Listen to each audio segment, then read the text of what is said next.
Hola hermanos y hermanas, que el Señor les bendiga.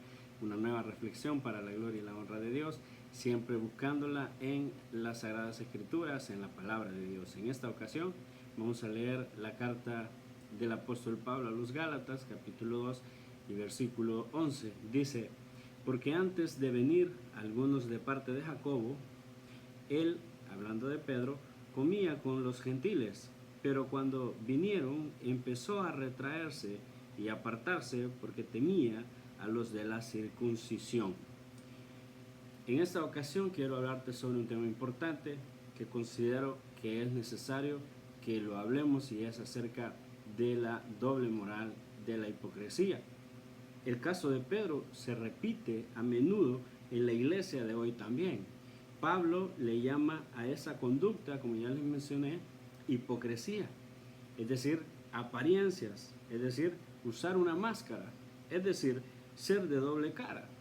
También podríamos decir que es buscar agradar a los hombres o temer el que dirán, es decir, orgullo, ¿verdad? Al fin y al cabo, para no ser tenido en menos por aquellos a los cuales nosotros deseamos o con los cuales nosotros deseamos guardar una apariencia. Muchas veces nosotros caemos en eso. Los cristianos que se vuelven contrario al cristianismo según en qué contexto se encuentren. Es decir, como los camaleones, que según van cambiando de lugar, así ellos van cambiando también su piel, de tal manera de que se puedan pasar desapercibidos, que se puedan mezclar entre todos y no recibir algún tipo de rechazo de parte de los demás. Esa es la conducta que Pedro estaba en este pasaje de la Biblia mostrando, y lo cual, como dijo el hermano Pablo, era de condenar. Pero te quiero decir que Pedro era ya un reincidente en este asunto. Pedro no era la primera vez que hacía eso, sino que, como ustedes recordarán, ya en los evangelios había mostrado la misma conducta de negación hacia Jesús y de las enseñanzas de Jesús. Recuerdan, cuando fue cuestionado sobre su amistad o la cercanía o la pertenencia que él tenía al grupo de los discípulos, Pedro escogió rápidamente el camino fácil y el camino seguro de negar a Cristo, de la negación a Cristo, en vez de decir: sí soy hijo de Dios, sí soy cristiano, sí soy verdaderamente un nacido de nuevo. Él lo que hizo fue retraerse, como lo hizo en este pasaje de Gálatas, retraerse al ver el peligro que le suponía decir que era también un seguidor de Cristo. Ahora, ya varios años después, ya varios años más tarde, Pedro continúa con esta misma conducta. Es tremendo, ¿verdad? Porque quiero decirles de que aquí Pedro ya es considerado, como el mismo Pablo lo menciona, una columna de la iglesia. Pedro, junto con Juan, junto con Jacobo, los tres eran considerados columnas de la iglesia, es decir, personas de renombre, encargados de la iglesia, personas en los cuales se podía confiar, personas en los cuales caía toda la responsabilidad de la enseñanza, de la conducta, de la moralidad de la iglesia de aquel entonces. Entonces esto es tremendo, porque Pedro estaba presentando una conducta de hipocresía. Entonces, esa conducta carnal de pecado sigue estando presente en la vida de Pedro en ese momento.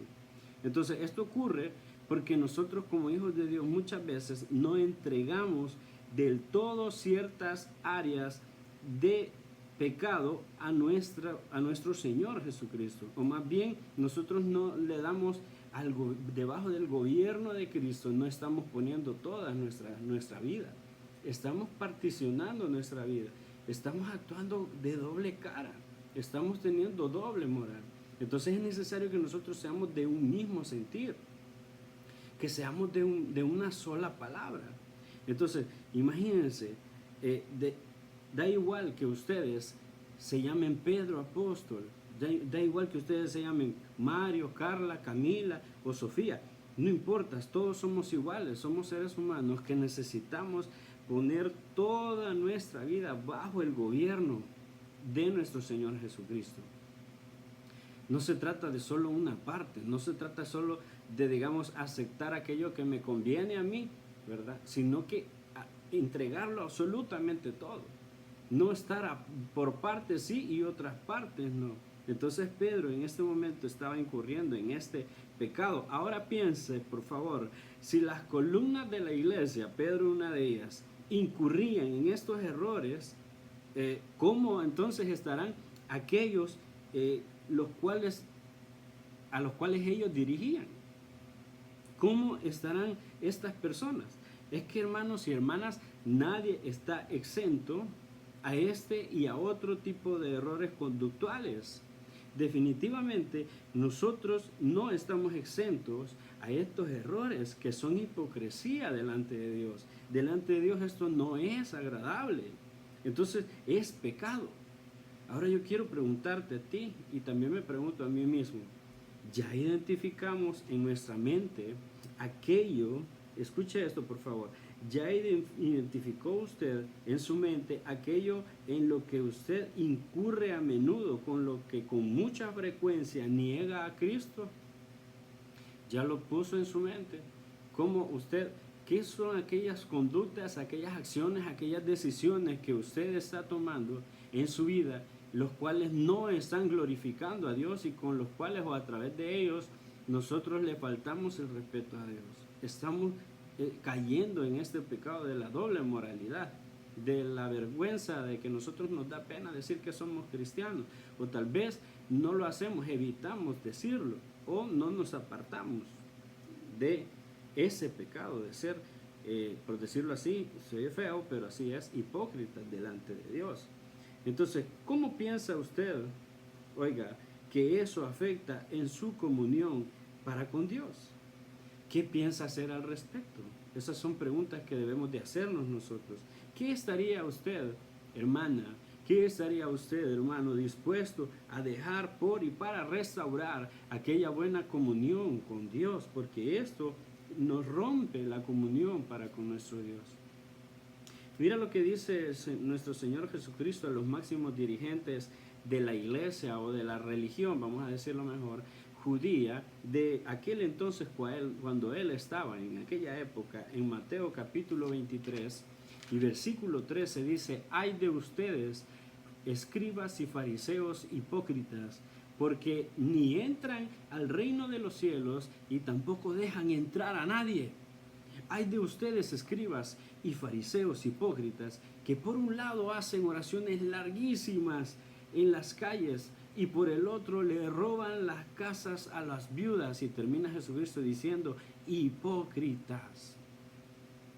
Es un tema muy serio, que nosotros no seamos francos, que no seamos reales, que nosotros intentemos fingir ser otra persona, que intentemos nosotros fingir o tratar de ocultar quiénes somos realmente. Entonces, ¿qué debo hacer yo, hermano Mario? ¿De qué manera debería yo de luchar en contra de la doble cara, en contra de la hipocresía? Bueno, primeramente aceptemos el consejo y aceptemos el llamado de atención de parte de Dios. Aceptemos el llamado de atención, y no hay mejor manera de hacerlo que sometiéndonos a la palabra de Dios, siendo humildes. Recuérdense que nosotros necesitamos de Dios, somos necesitados de Dios. Sometámonos a la justicia de Dios. Romanos capítulo 10 y versículo 3 habla de que los judíos no se sometían a la justicia de Dios. Ellos habían torcido, imagínense, para tener su propia justicia. Ellos anteponían la justicia propia de ellos a la justicia de Dios. Y Pablo les dice a ellos: sometámonos mejor a la justicia de Dios. Romanos capítulo 10 y versículo 3 lo puede leer en su casa o cuando usted tenga la oportunidad. Número 2, lucha contra la hipocresía. Luche, por favor, hermano y hermana, cada día. No demos lugar a la carne, ni le deis lugar al diablo, dice Efesios capítulo 4 y versículo 27, dice: y no den lugar al diablo. Después de eso dice en el 28: el que antes robaba, no vuelva a robar más, sino que trabaje con sus propias manos para el bien de los demás y el propio. Primera de Timoteo capítulo 13 versículo 8 dice: De la misma manera, también los diáconos deben de ser de una sola palabra. Oiga, la importancia que le da el Señor a que nosotros tengamos una sola palabra, una sola cara, un solo rostro, una sola identidad. Identidad cristiana, identidad de hijo de Dios. No en el trabajo somos unos paganos y ya en la iglesia pues todos santitos, ¿verdad? No es que nosotros haya un Mario Eliseo de la casa y un Mario Eliseo de la iglesia. Dice el Señor que eso es hipocresía y que no le gusta, que no le agrada, que no está de acuerdo y que lo va a desechar. Entonces, ¿qué quiere decir esto? Seamos honestos, hermanos y hermanas, en nuestras relaciones para con los demás y entre nuestro Señor y nosotros también, porque luego nosotros queremos llegar y orar y pedirle a Dios y preguntamos por qué nosotros no somos contestados, y es porque nuestras oraciones tienen muchos estorbos, porque muchas veces tenemos una vida doble. Dios nos ayuda entonces, hermanos y hermanas, a escuchar, atender y poner por obra su palabra, porque nosotros necesitamos estar en comunión con Dios. Que el Señor te bendiga, hermana y hermano.